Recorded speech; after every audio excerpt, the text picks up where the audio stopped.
warahmatullahi wabarakatuh. Alhamdulillahirrahmanirrahim. Lia Coklat diliput lagi oleh salah satu stasiun TV di salah satu Jakarta, yaitu GTV. Nah, di sini tuh ceritanya di balik layar sebelum liputan ya teman-teman. Jadi tuh banyak yang di-cut gitu. Jadi kita tuh tayangnya tuh cuma hanya beberapa menit kalau misalnya di TV-TV ya.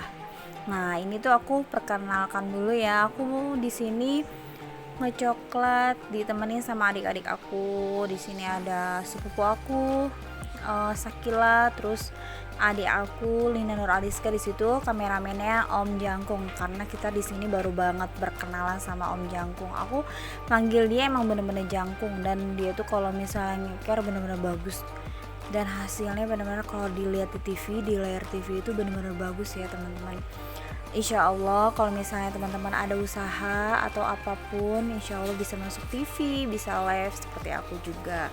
Mudah-mudahan usahanya kejar tayang juga dan diperluas. Amin amin ya rabbal alamin. Nah, di sini aku wawancara bersama Kak Eti, dia orang Bekasi juga. Ini tuh ceritanya dulu lagi masa corona ya teman-teman, dan kita tuh di sini kan belum tahu omsetnya, income-nya Lia Coklat itu pada masa pandemi itu menurun atau meningkat, kan kita belum tahu. Nah, tapi di sini Lia menceritakan bagaimana sih pas di pandemi ini tuh usahanya gimana gitu. Maksudnya usahanya gimana nya itu masih tetap semangat atau masih berkarya gitu kan. Biasanya kan usaha-usaha yang di luar sana UMKM itu kan menurun. Nah, tapi kan insya Allah Lia Coklat tetap semangat, tetap inovasi, dan masih mau berusaha berinovasi buat teman-teman reseller-reseller yang lainnya, dan harganya pun tetap sama dan nggak ada nurun dan meningkat. Maksudnya masih di harga yang sama, di angka rupiahnya yang sama. Nah, di sini tuh maaf ya teman-teman kalau misalnya Lia tuh kalau misalnya lagi diliput itu suka salah-salah dikit ya. Memang kalau misalnya liputan itu kan emang masa-masa belajar juga kita di layar TV itu kayak gimana. Di sini itu kalau wawancara misalnya nih Lia Coklat udah sampai mana, pengirimannya, terus kendalanya apa, terus berapa banyak sih motif tiap tahunnya gitu yang dikeluarkan di tiap tahunnya gitu kan. Nah, di sini tuh Lia ceritainnya seperti itu semuanya. Tapi memang kalau misalnya produser itu rata-rata menanyakan seperti itu.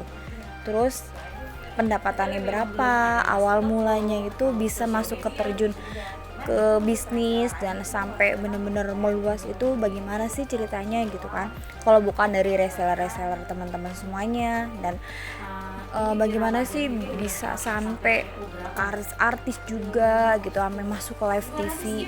Kalau misalnya aku ceritain itu dulu tuh memang hobinya itu emang benar-benar ngukir dan udah gitu masih senang jualan juga lagi masa-masa sekolah, masa-masa kuliah. Dan aku semua diceritain di wawancara ini lagi waktu itu. Nah, karena pandemi kemarin itu harga coklat itu menurun berapa persen ya teman-teman, tapi semangat kita tetap harus berinovasi, harus berusaha, harus ikhtiar biar coklat ini biar makin banyak resellernya, biar yang biasanya yang nggak pernah jualan, yang nggak pernah jadi reseller itu jadi gabung sama kita. Jadi kita punya teman-teman baru, punya pembelajaran baru lagi, terus kita juga dapat masukan dan motivasi dari teman-teman yang lain.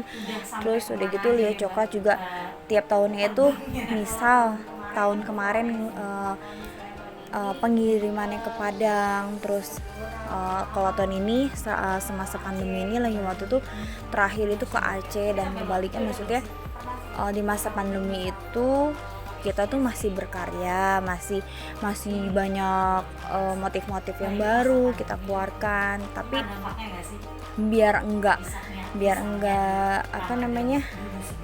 tidak menghilangkan reseller, kita tetap mengeluarkan bernuansa islami ya teman-teman, karena waktu lebaran itu kan waktunya kan cuma hanya 30 hari. Nah sebelum puasa itu kita sudah mantepin buat apa aja sih yang harus dikeluarin di Lia Coklat, motif-motifnya gitu, ada berapa banyak sih yang dikeluarin setiap tahunnya gitu. Jadi itu tiap tahunnya itu yang kita keluarkan pertama itu nuansa islami, nuansa lebaran tentunya, pastinya itu pasti. Jadi itu kita harus benar-benar detail juga. Jadi itu kita nggak asal beli cetakan.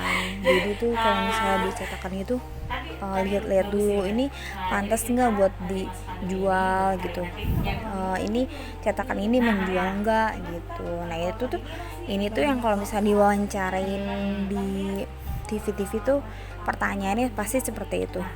Terus udah gitu pasti menanyakan tentang coklatnya itu aman gak sih untuk anak-anak gitu. Kalau misalnya yang Lia Coklat pakai itu alhamdulillah insyaallah aman, karena nggak pakai bahan pewarna tambahan, terus juga aman untuk anak-anak juga. Jadi yang aku pakai itu benar-benar aman buat semuanya. Nah ini sudah selesai teman-teman waktu liputannya. Makasih. Wassalamualaikum warahmatullahi wabarakatuh. Jangan lupa ditonton terus, subscribe ya.